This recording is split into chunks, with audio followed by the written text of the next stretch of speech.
চলো 17 ঢোকা যাক। 17 নম্বর বলছে, যাদের বুদ্ধি তার প্রতি নিবিষ্ট, যাদের আত্মভাব সেই পরমাত্ম তত্ত্বেই রয়েছে, যাদের মন তার প্রতি তন্ময়, এইরূপ পরমাত্ম পরায়ণ সাধকদের জ্ঞানের দ্বারা পাপ রহিত হওয়ায় পুনরাবৃত্তি হয় না, অর্থাৎ তারা পরম গতি প্রাপ্ত হন। ঠিক আছে, একই জিনিস বললেন, যাদের বুদ্ধি তার প্রতি নিবিষ্ট। জীবনে কি চাই? শান্তি, তাই তো? রিল্যাক্স। বুদ্ধি নাড়িও না কে কি বলল, তোমার মন কি বলল, একটুখানি দেখে নাও যে শান্তি নিই তো।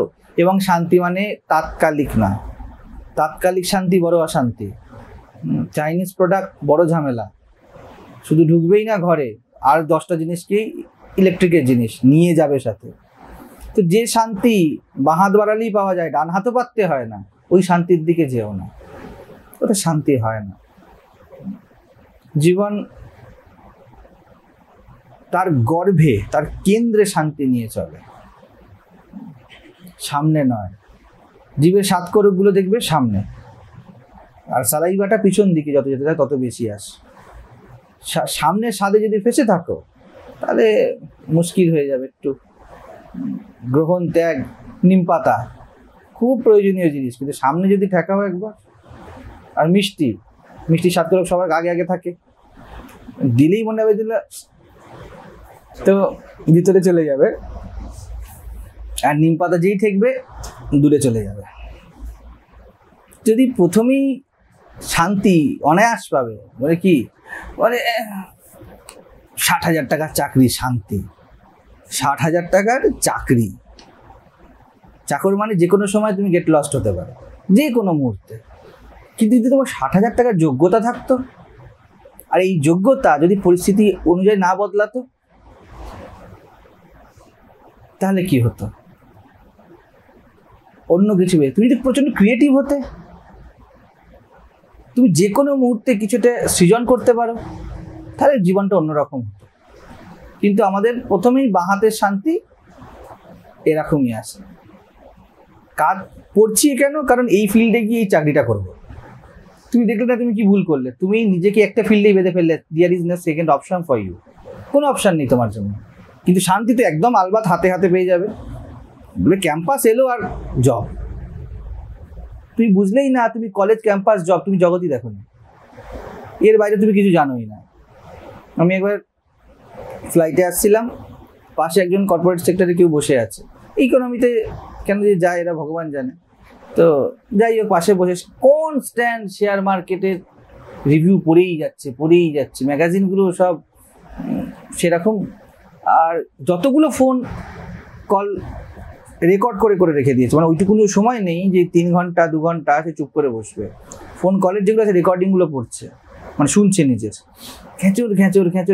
হোয়াটসঅ্যাপের মধ্যে ভর্তি রেকর্ডিং পাঠিয়ে, হোয়াটসঅ্যাপ রেকর্ডিং পাঠিয়ে রেখেছে, সে শুনছে। এই হলো বিষয়।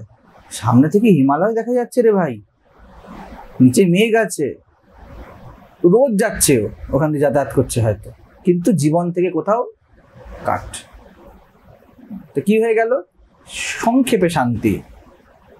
4-5 লাখ টাকা আর্ন করে মিনিমাম, এই প্রত্যেক দিনে তার বিশাল টার্ন ওভার হচ্ছে, কিন্তু কোথায় যে তার বউ নেই সে আর জানে না, তার ছেলে নেই সে জানে না, তার বাড়ির যত চাকর আছে তারই আনা 5 লাখ টাকার সোফার উপরে বসে ফ্ল্যাট স্ক্রিনে টিভি দেখছে বসে, আর সে এখানে বসে এই ম্যাগাজিন উল্টাচ্ছে। খুব জয়ী হয়েছে, শান্তি, প্রচুর শান্তি, যাবতীয় ব্যবস্থা আছে, সে নিশ্চিত আছে যে কিছু হলেই তো সোজা অ্যাপেলো, এর বাইরে তো আমি নামিই না। এরকম শান্তি কেনা হবে? কিন্তু দেখবি এগুলো খুব ভালো লাগে না? ভাবো না নিজেকে দেখতে, যে নিজেরা যখনই যাচ্ছ, ফ্লাইটে উঠছো, ফ্লাইট থেকে নামছো, তোমাকে রিসিভ করতে গাড়ি আসছে, কত ভালো লাগে। কিন্তু গাড়িতে যে পাশে তোমার বসে আছে তোমার হাজব্যান্ড বা ওয়াইফ, সে যে কতজনের হাজব্যান্ড ওয়াইফ তুমি জানো না, বসে আছো কিন্তু হাতে অ্যাপেল, কলা নেই, সবার হাতে অ্যাপেল। তো মুশকিল এখানেই না, নাশপাতি পেয়ারা যা ইচ্ছা বলতে পারো, কোনো আলাদা মিনিং করো না, তো যে কোনো ফল হাতে, কিন্তু তোমার নিজেরই জীবন নিজের হাতে নেই। তো কি হয়ে যায়, সস্তার শান্তি কেনা ছাড়ো, সস্তার শান্তি বড় মহঙ্গা। যেটা সস্তায় কিনবে, সস্তার প্যান্ট কিনেছে, ইন্টারভিউতে গেছে, ঠিক তার আগে ফেটে গেছে, 2 লাখ টাকার ইন্টারভিউ ছিল, বড় মহঙ্গা, আর যেতেই পারছে না, টেনশন কি করবে, এবার তো বসবে কিভাবে, বসতে পারছে না, এরকম করছে, বলছে please sit, no I am comfortable now sir, দাঁড়িয়েই আছে, আর কারচিপটা বের করছে আর এর মুখটা মারছে, 2 লাখ গায়া। সেরকম অবস্থা আমাদের জীবনের হয়। আর সস্তার শান্তি দিতে তোমাকে পুরো জগৎ দাঁড়িয়ে আছে, কোনো সদ্গুরু কখনো তোমার সস্তার শান্তি দেবে না। তোমাকে শান্ত সে করতে পারে কি জন্যে, আমরা যেমন আসি মিস্ত্রি আসলে চা দিই, বিস্কুট দিই, শান্ত হয়ে নাও, এবার কোদাল কোপাবো তোমাকে দিয়ে, কোনো চিন্তা নেই। তো গুরু তোমাকে যখন বলে অ্যাপ্রিসিয়েট করবে, যদি সদ্গুরু হয়, সে তোমাকে তোমারই শোধনের যজ্ঞে ঠেলে দেওয়ার জন্যই তোমাকে একটুখানি কনসোল করবে, এর বেশি না। যে শুধুই মিষ্টি ঝাড়ছে, সাবধান, শুধু মিষ্টি ঝাড়া সস্তার শান্তি বড় সমস্যা আনে জীবনে, এবং সব ক্ষেত্রে তাই, এটা শুধুমাত্র গুরুর ক্ষেত্রে নয়, ছোট থেকে বড় সব ইস্যুতে। যাদের বুদ্ধি চিরকালীন শান্তি, যাদের জীবন শান্তি মানে কিন্তু গোপাল আছে তাই বিশেষ করে বলছে, শান্তি মানে কিন্তু ধরে নেবে না জীবনটা এরম ভাবে বসে আছে, দুপুরবেলায় শান্তি, সন্ধ্যেবেলাতেও শান্তি, পূজা আরতি কেউ নেই, শুধু শান্তি শান্তি, তো ভালো লাগে না। এরকম নয় শান্তি। শান্তি মানে সব, শান্তি মানে জীবনের প্রত্যেক মুহূর্তে জীবনকে এনক্যাশ করা, আনন্দ করা, কিন্তু এমনভাবে আনন্দ করা যাতে বাঁশ না হয় জীবনে, ওইখানেই বেরো সজাগ। কথা যাতে সাপের লেজে যাতে পা না পড়ে, বড় সজাগ ব্যক্তি। এই যে বন্ধুর সাথে খুব গল্প টল্প করছি, কিন্তু এইবারে যদি বেশি কথা বলি, আমার বৌদির কথা ওইদিকে যাবে আর ওর বোনের কথা এদিকে আসবে, লাফড়া, সজাগ হয়ে গেল ব্যক্তি। ইয়ংস তোমরা বলে আমি এইভাবে কথাটা বলছি, আমি আরো তাত্ত্বিকভাবে বলতে পারি, আরো গহনে গিয়ে বলতে পারি, কিন্তু এটাই বোঝো, ইনাফ, এর বেশি চাই না, বাকি যেটা তোমরা নিজেই বুঝে যাবে। তো এক সজাগ এবং সচেতন দৃষ্টিকোণ, এক সহানুভূতিপূর্ণ সংবেদনশীল দৃষ্টিকোণ। বন্ধুর কাছ থেকে চলে যাওয়ার অর্থই নয় বন্ধুকে ভালোবাসি না, এর বেশি থাকে তোকে হারাবো। বন্ধু কিন্তু বুঝবে না যে ওকে তুমি হারাবে, বন্ধু তোমাকে নিষ্ঠুরই বলবে। একটু নিষ্ঠুর হও, একটু বুদ্ধিমান বন্ধু ভবিষ্যতে পাবে। যদি সে বোকা থাকাই ডিল করে না জীবনের সাথে, যে ও আমার সাথে কথা বলে না, আমাকে পাত্তা দেয় না, আমার বন্ধু রাখো না, বিপদে পড়বে, তুমিও পড়বে, সেও পড়বে। ঠিক আছে, যাও, একটু সময় তোমাকে বুদ্ধিমান বন্ধু এনে দেবে। আর যাদের আত্মভাব পরমাত্ম তত্ত্বতেই রয়েছে, পরমাত্ম তত্ত্ব মানে এই যে এক্ষুনি কথা হলো, পরম মানে পিস, প্রেম, আমি এরম থাকবো, এদিক ওদিক হচ্ছে না সে ব্যক্তি। আমি বলছি না কিন্তু এদিক ওদিক না হওয়ার অর্থ অসংবেদনশীল হয়ে যাওয়া, খুব রুথলেস হয়ে যাওয়া, কারোর প্রতি খুব হার্শ হয়ে যাওয়া, এরম বলছি না। আমি এরম থাকবো মানে আমি যতখানি বুঝতে পেরেছি আমি তার সাথে থাকবো, এবং যেটা বুঝতে পেরেছি করতে হয়তো পারছি না, আমি থামবো না, এগাবো। এই প্রয়াস জীবন ফেলে না। আমি যেটা ঠিক বুঝেছি সেটা করে ফেলবো, কিন্তু আমার অভ্যাস ভারী পড়ছে, আমি এগাবো, থামবো না। এখানে কোনো গন্তব্য তো নেই, প্রথমেই বললাম, এখানে হাঁটাই গন্তব্য। তুমি হাঁটছো মানে ইউ আর ইন, তোমার কেউ সরাতে পারবে না। কিন্তু বেশিরভাগ ক্ষেত্রেই দেখবে আমরা মোটামুটি যেখানেই দেখি যে একটুখানি এদিক ওদিক হতে পারে, আমরা প্রচন্ড বুদ্ধি ধরি। এত দূর সত্যি কথা বলবো, কিন্তু এইবারে গিয়ে আর ঠিকঠাক বলা যাবে না। কারণ কি, একটু পকেট মানি দরকার বাড়ি থেকে, বা অন্য সো কল, সবাইকে উচিত কথা শুনিয়ে দেবো। যেই বাড়িতে ঢুকেছি কাজ করে, আর প্রচন্ড খিদে, মা খেতে দাও। পরশুদিনই মাকে যাচ্ছে তাই শুনিয়েছে। তো আমরা বড় চালাক ব্যক্তি, এই চালাকি জীবন ধরে ফেলে। প্রেম অন্য জিনিস, ঠিক আছে? তো পরমাত্মা তত্ত্বতেই রয়েছে, মানে এরকম নয় যে আমি যেমন আছি তেমন থাকবো। পরমাত্মা তত্ত্বে থাকার অর্থ হলো আন্তরিক শান্তির জন্য যেদিকে ঝোঁকার ঝুঁকবো। আমি আধ্যাত্মিক ব্যক্তি, ফালতু লোকের সাথে মিশি না। ধার্মিক ব্যক্তি একজন বলছে সে যে সবাইকে যাচ্ছে, কোথায় যাচ্ছিস? সে চোর, বলছে চুরি করতে যাচ্ছি।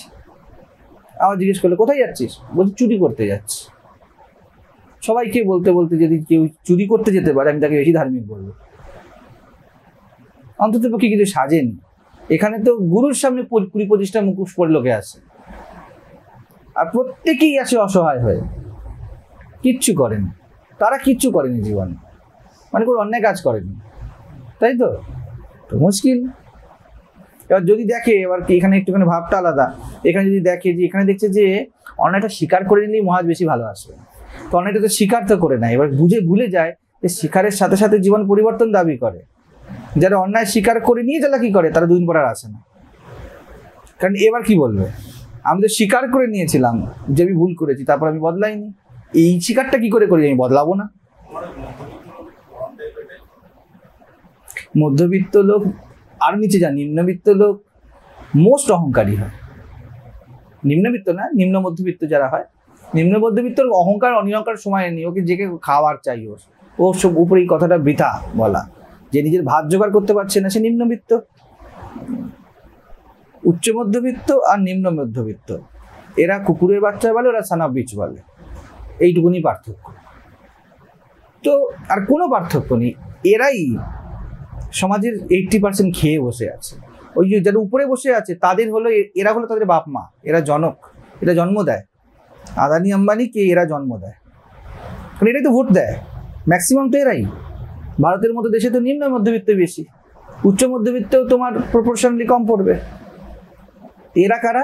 এরা সব ক্রাইমের জনক, কিন্তু এরাই অসহায় বলে সমাজে ঘুরে বেড়ায়। তোমার ডানে বায়ে যাদেরকে দেখবে।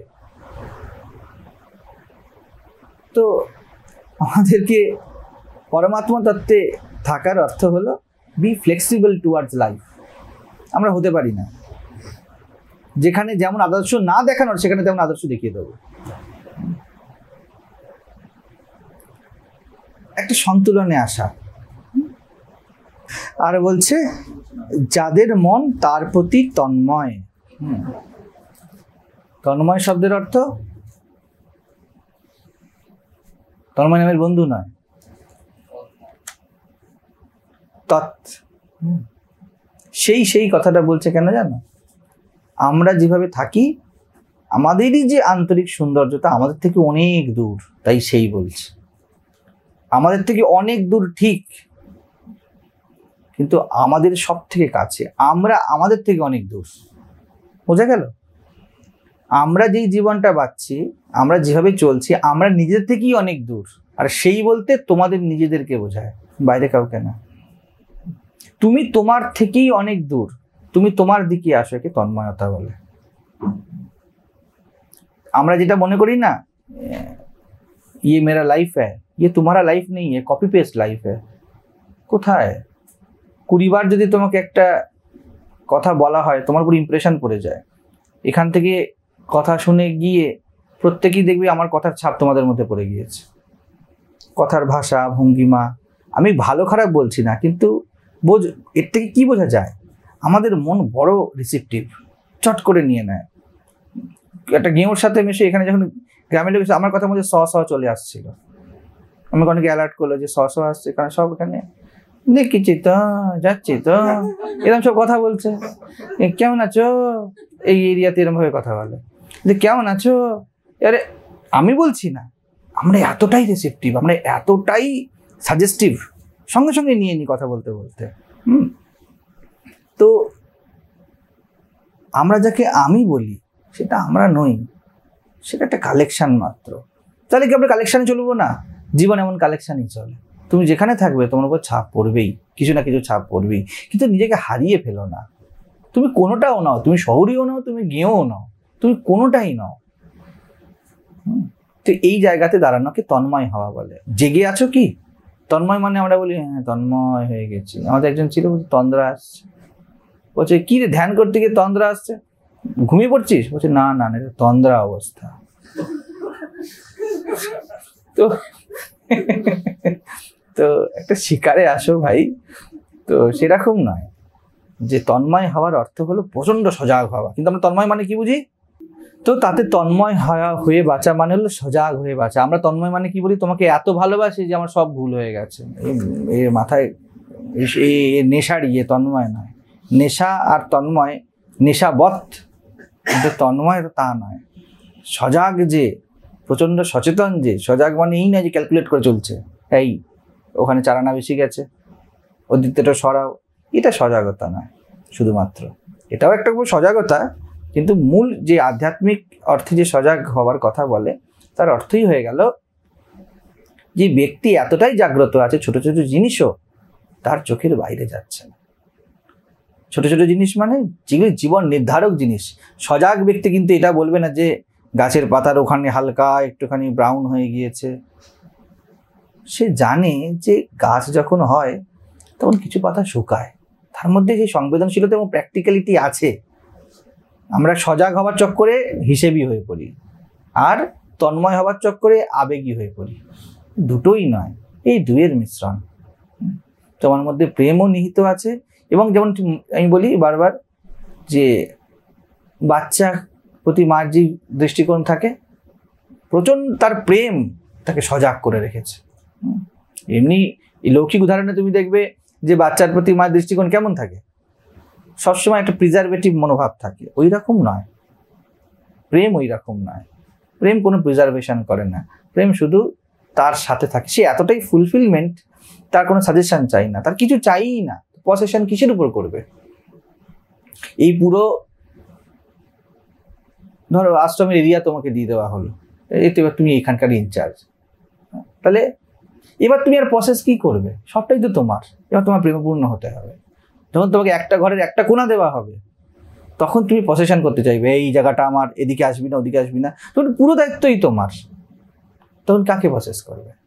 এই জীবনটাই যখন পুরোটাই তোমার, তুমি যখন বুঝতে পারো যে জীবন পুরোটাই আমার হাতে, এবং এটা একটা গ্রেস, অনেক পেয়ে গিয়েছি, যা পেয়ে গিয়েছি তা দিয়ে এতটাই পেয়ে গিয়েছি যে আমার থেকে আলাদা নেই, একসাথে মিশে গিয়েছি। এবার তুমি কাকে বলবে?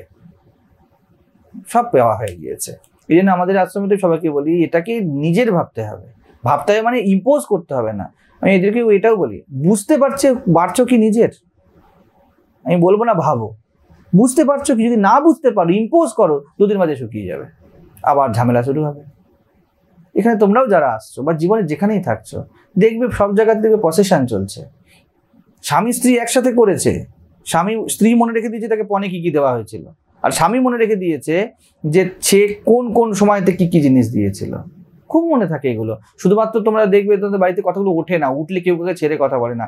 জানিস তোর বাবা কি কি করেছে, তবু আমি তোর বাবাকে সহ্য করেছি। মানে কি? ব্যক্তি আপনই করেনি, আপন করলে কি করে সহ্য করেছি? জানিস এককালে আমার দাঁতের ব্যথা ছিল, আমি সহ্য করে গেছি, আমরা বলি। তোমারই যদি দাঁত হয় তো কে সইবে? কত আপন ভাব নেই, একাত্মবোধ নেই, ইম্পোজ করা হয়েছে যে তুমি আমার। সেই জন্য যদি এজেন্ডা থেকে একটুখানি সরো, যদি প্রোটোকল একটুখানি ভায়োলেট করো কোনোভাবে, যা যা চুক্তি হয়েছে, পেহলে ফিরে কা পেহলা বচন হ্যাঁ, তো জুতো পেটা করবো ধরে। তো এই যে অবস্থা আমাদের সবার, শুধু স্বামী স্ত্রীর মধ্যে নয়, সবার। স্ত্রী আর স্বামীর আধারই হয়ে গেছে বিয়ের সেক্স, যেটা হওয়া উচিত নয়, যেটা সত্যি প্রকৃত অর্থে নয়। ফলে স্ত্রী সব সহ্য করে নেবে, কিন্তু তার স্বামীর জীবন অন্য স্ত্রীকে কখনো সহ্য করবে না। অন্য স্ত্রী মানেটা কি? ইভেন শাশুড়িকেও পছন্দ করে না, না থাকলেই ভালো। আর মাও তেমন, মাও কমলে কামিনী ছাড়া কম কিছু নয়। তিনিও আছেন, তিনিও সহ্য করে না যে আমার ছেলের জীবনে কিছু এসে যাবে, স্ত্রী এসে তার জায়গাটা দখল করলো, লাফড়া ঝামেলা। এই জন্য এইসব দেখে আমি বলি, ভাই বিয়ে নামক ঝামেলা থেকে বাঁচো। ভাই নিজেকে সামলাতে পারছি না, তোমাকে কি সামলাবো? এই জায়গাটা ইমপ্র্যাকটিক্যাল। গুরুতাতেও বলি, ভাই শিষ্য করা থেকে বাঁচো, নিজেকে সামলাও। তো আমি আমাকে সামলেছি, তুমি তোমাকে সামলাও। ঠিক তেমনই প্রেম যখন আসে তখন নিজেকে সামলানো চলতে থাকে, অন্যকে সামলানোর চেষ্টা করে না। তো তন্ময়ের অর্থ হয়ে যায় নিজের কাছে এগিয়ে যাওয়া। নিজের কাছে যত এগিয়ে যাবে ততই বুঝতে পারবে যে প্রত্যেকে যে কাজটা করছে না, সে নিজেকে ভালোবাসার চেষ্টা করছে। প্রত্যেকে চেষ্টা করছে নিজেকে ভালোবাসার, কিভাবে ভালো থাকা যায়, এই তো চেষ্টা। তখন তোমার মধ্যে প্রথম সবার আগে তৈরি হয় করুণা, স্পেস। ভুলই করছে যে, তার জন্য তোমার জন্য জায়গা তৈরি হয়ে যাবে ভিতরে। দাঁড়াও দাঁড়াও দাঁড়াও, আমি যেটা খুঁজছিলাম নিজের সেন্টারের দিকে আসা, ও সেটাই খুঁজছে। এই স্পেসটা না তৈরি হলে কি হয়ে যায়, প্রথমে বিদ্বেষ হয়ে যায়। সব সম্পর্কে যেটা হয়, আমি যা বলছি তুই তা কর, কি করে করবে? আবহাওয়া বদলায়নি ভিতরের, ও জানে না। আর ওকে স্পেসটা দিতে হবে যাতে ও নিজে বুঝতে পারে যে কোনটা ঠিক কোনটা ভুল। ততক্ষণ অপেক্ষা করতেই হবে। এই অপেক্ষা থাকে না। আমরা ছেলে যদি একবার, ছেলেমেয়েরা যদি এদিকে আসে, জানি বাবা মারা কি করে, অপেক্ষা থাকে না। তারা ওকে বুঝতে দাও, এই জায়গায় যাচ্ছে, এই জ্ঞানপীঠ না কি ফালতু জায়গা, ওটাকে বুঝতে দাও। আমি এটাই বলি। আমাদের একটি ছেলে এসেছিল, তো আছে, মৃণয় আছে, আমার বাবা মাকেও এটাই বলছিল, ওকে বুঝতে দিন এই জায়গাটা খুব বেকার জায়গা বা ভালো জায়গা, ওকে তো বুঝতে সময় সুযোগ দিন। এটাই তো প্রেম, যে আমি তোমাকে অ্যালাউ করছি এবং তোমার পাশে আছি। তুই যদি ওইখানে যাস, আমি তোর সাথে কোনো কথা নেই। কি করলে তুমি? কাট করে দিলে না। তোমাকে ধরো এখানে এসে কেউ কোনো খারাপ পেয়েছে, বা কোথাও গিয়ে কেউ কোথাও খারাপ পেয়েছে, জায়গাতে খুলে রাখো। কৃষ্ণ চুপ করে কিন্তু অপেক্ষা করেন, অর্জুন তুমি বলো, আমি অপেক্ষা করছি। কৃষ্ণ যদি বলেন এইসব ফালতু কথা বলছো, এত যুদ্ধ এইসব করে, আমি তোমার সারথি হলাম, দ্বারকাধীশ হয়ে গিয়ে তুমি করছিস, ধিক্কার বলে যদি হাঁটা দিত, তাহলে গীতা হতো। কৃষ্ণ প্রচণ্ড ধৈর্য ধরলেন। আর ভাবো, অর্জুনের মতো IPS, হ্যাঁ, কম নয়, অত বড় শ্রেষ্ঠ ধনুর্ধর। দ্রোণাচার্যের মতো গুরু ছিল না, পরশুরামের পরে দ্রোণাচার্যের নাম। আর এই পরশুরাম তো বন্ধ করে দিলেন ক্ষত্রিয়দেরকে এই কি বলে ধনুর্বিদ্যা দেওয়া। আর দ্রোণাচার্য একমাত্র শ্রেষ্ঠ গুরু, সব থেকে বড় IIT থেকে তুমি হয়তো করে এসেছে, এরম অবস্থায় সেই কথা বলছে। তবুও কৃষ্ণ ধৈর্য ধরে। আমরা কিন্তু ধৈর্য ধরতে চাই না। আমাদের বাবা মা বলো, আমরা ধৈর্য ধরতে চাই না। ধৈর্য ধরো। তো এই ধৈর্যটা ধরার মধ্যে প্রেম নিহিত থাকে। তো এটা খুব দরকার। বিদ্বেষীও হয়ে যেও না, ঠিক বলেছিস এটাও বলে দিও না। দাঁড়াও একটু, ঠিক আছে, তুমি তোমার জীবন বাঁচো, আই এম উইথ ইউ। আছি মানে ঢলেও পড়িনি, তোমাকে ছেড়ে দিয়ে গেট আউট বলে চলেও যাইনি, দুটোই করিনি, আমি দাঁড়িয়ে আছি। এতে কি হলো, তুমি ওকে ওর জীবন বাঁচতে দিলে, ও তোমার বিরোধী হলো না। আর দ্বিতীয়, ওর ঠিক ভুল বোঝার মতো ম্যাচুরিটি ওর মধ্যে এলো। Now you are mature friends. একেই বলেছে মৈত্রেয়ী, মিত্রতা। মিত্রতা মানে চল ভাই শ্যাম্পেন খোলা হলো, এটাই মিত্রতা নয়। তো এইরূপ পরমাত্মা সাধকদের জ্ঞানের দ্বারা পাপ রহিত হওয়ায়, পাপ চলে গিয়েছে মানে জীবনের আক্ষেপ চলে গিয়েছে, বাচ্চে পুরো। ভুল করবে, তোমরা মাথায় রেখে দাও যে আমরা ভুল করব না তা না, আমরা ভুল করব, পাপ নয়। আমাদের জীবনে চলতে গেলে পরিপক্কতার যাত্রা তো ঠিক ভুল তো হবেই। আমাদের প্রত্যেকটা জিনিস নিজের মতো যাত্রা করে যখন, তখন ঠিক ভুলের মধ্যে দিয়ে সে গিয়ে হয় ট্রায়াল এরর দিয়ে জীবন এগায়। যদি না এগাও সামনে, তাহলে কি করে তুমি বুঝবে যে সামনেটা ঠিক কি ভুল? আসবেই জীবনের সামনে, কিন্তু যেটাকে ভুল বুঝে গিয়েছো সেটাকে একটুখানি সাইড কাটিয়ে করা, এটা হলো পাপ। আমরা এরকমই করি না, বুঝে গিয়েছি যে এখানে গেলে ফাঁদে পড়বো। কেউ বলছে যে বিয়ে করলে সমস্যা, বিয়ের কথা উঠছে কেন, আসে আমাদের সামনে। এরকম নয় যে বিয়ে আমরা বিদ্বেষ করি। বিবাহিত লোকেরাই আমাদেরকে স্বীকার করি, সবাই খুব খুশি হবে। বিবাহিত লোকেরাই আমাদের ডোনেট করে, অবিবাহিতরাও করে, যে কোনো ব্যাপার নয়। দেখা যায় যারা বিবাহিতরা করে তার মধ্যে দুজন খুব কমই এসেছে। একজন এসছে বলছে একজনকে বলবেন না। তো কোনো ভুল নয়। একজন আমাকে কি বলছে, এই করলে এই হবে, সব জানি তবুও বিয়ে করবো, কর। এটা হয়ে গেল পাপ। ভুলের ক্ষমা জীবন করে দেয়, কারণ ভুলের ক্ষমা করে দেয় মানে ব্যক্তি শিখতে রাজি। আমি আমাদের একজন আশ্রমিককে আজকে বলছিলাম, যদি নিজের ভুল বুঝতে পারেন, এই ভুল থেকে যাত্রা করতে রাজি হন, আমি আর কেউ না থাকে আমি সাথে আছি। কিন্তু যদি ডিফেন্ডিং অ্যাটিটিউড নিয়ে চলতে থাকেন, তাহলে কিন্তু সবার আগে আমার জায়গাটা ভুস কর্পূরের মতো হয়ে যাবে, আমি নেই, কারণ এই পাপ করছে। তো পাপ কাকে বলা হয়? যেটা বুঝে গেছো তার সাথে চললে না, চলতে পারছি না, কষ্ট হচ্ছে, বি অনেস্ট, খুঁড়ে চলো, লেংড়ে চলো, থেমে যেও না। জীবন কিন্তু অদ্ভুত গ্রেসিয়াস হয়ে যাবে। চলেছি, যতটা চলতে পারতাম চলেছি। রিগ্রেট না করে হাঁটো। আর যখনই রিগ্রেট তখনই উঠবে যখন তোমার হাঁটার কথা ছিল, হাঁটতে পারতে, অথচ হাঁটোনি। দেখো জীবনে সব জিনিস আমরা যখন রিগ্রেট করি, অনুশোচনা করি, ইস এটা করলে ভালো হতো, ধর তোমার কাছে অপশান ছিল, তুমি কিছুটা এগোতে পারতে।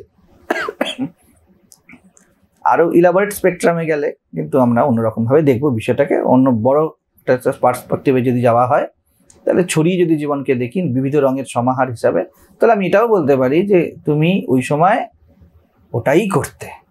কিন্তু এই ক্ষেত্রে আমি ওই কথা বলবো না। এই সময় আমাদের বিবেকের কথা হয়েছে, জাগ্রত আছে, অর্থাৎ তুমি অনুশোচনা করছো মানে তোমার কাছে তখন রাস্তা খোলা ছিল। এবার জীবনে সবসময় রাস্তা খোলা থাকে। তো এরকম হয়ে যাওয়ার ফলে বলছি পুনরাবৃত্তি হয় না, একই ভুল বারবার হবে না। যেই ধারটা নিয়েছো তা শোধ করে দাও। কিন্তু ধার যখন নিয়েছো এইটুকুই জেনে রেখো, ওই ধার থেকে তোমার কিছু শেখার আছে। ওই শেখাটা তোমার পাও না, শুধু ঋণ মিটিও না, ওই ঋণের থেকে যে শিক্ষাটা নেবার ওটা কিন্তু নিতে ভুলো না। তাহলে কি হয়ে যাবে, আর পুনরাবৃত্তি হয় না। ব্যক্তি শুধুমাত্র ধার তো ধার নয়, লোক তো একটি কারণে ধার নেয় না, বিভিন্ন কারণে ধার নেয়। বিভিন্ন লোকের সমাহার থাকে, বিভিন্ন মানসিক অবস্থা, বিভিন্ন পরিস্থিতি, নিজের বিভিন্ন বৃত্তি সব একসাথে থাকে।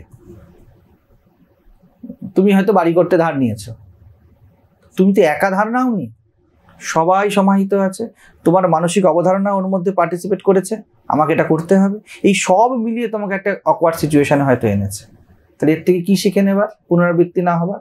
প্রত্যেকটা জিনিস থেকে শিখেছি যে জীবন যখন এইভাবে সামনে আসে তখন বড় শান্ত হতে হয়, যেটা আমি হইনি। এর কথায় ওর কথায় তার কথায় চলেছি। এই এর কথা ওর কথার মধ্যে আমার কথাও সামিল ছিল, আমিও বিভিন্ন জিনিস শুনে নিয়েছি।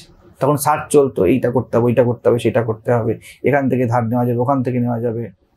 এই যে বুদ্ধি, আমরা কিছু বুঝি না বুঝি, দেখবে ইস্যুগুলো আলাদা হয়, কিন্তু এইরকম যখন আসে না সিচুয়েশনটা, ওর গন্ধ একই রকম।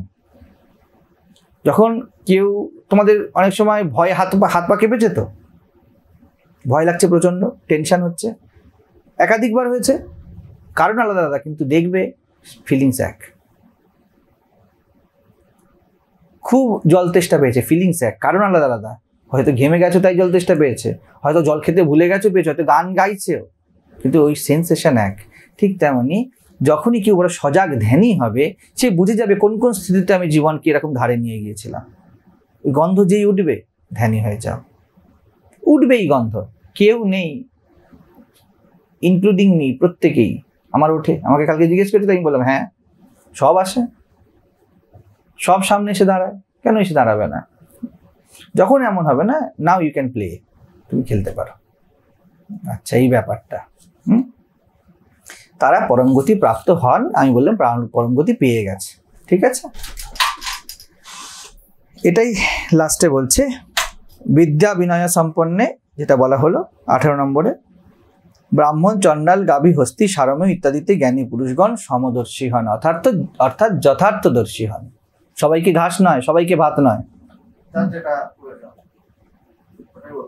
যেই ধ্যানী হয়ে গেলে তুমি বুঝে যাবে এবারে তোমার যে মাথায় যেগুলো আসছে, হাউ টু ডিল উইথ সামনের ব্যক্তি যে বলছে তাকে কি দিতে হবে। আমরা কি বললাম, যেই তুমি ধ্যানে প্রবেশ করলে, ধ্যানের কথাটা আগের মন্ত্রে কিভাবে এলো, যে পুনরাবৃত্তি হবে না সাধকের, যেটা বুঝেছো সেটা করেছো, এর পুরস্কার কি, যেটা বুঝেছি তার সেটা করেছি বা সেই পথে চলেছি, পুরস্কার এটাই। এবার যথার্থ দৃষ্টি চলে আসবে, তুমি বুঝতে পারবে যে এই ব্যক্তি যেই কথাটা বলছে, এই ব্যক্তি এখনো সচেতন হয়ে হুঁশে কথাটা বলছে না, আমি এই কথা সিরিয়াসলি নেব না। এ ব্যক্তি ক্ষতি করতে পারে, এই ব্যক্তি বলো নেচার এরকম, এ ক্ষতি করবেই। আমি আজকে একজনকে বলছিলাম যে যদি চেষ্টা করেন, ধরো আমার কাছাকাছি থাকছো বা যেখানেই থাকছো তোমরা বা আমরা প্রত্যেকেই, আমরা যদি সেজে চলার চেষ্টা করি, বেশি কোনো সাজ টিকবে না।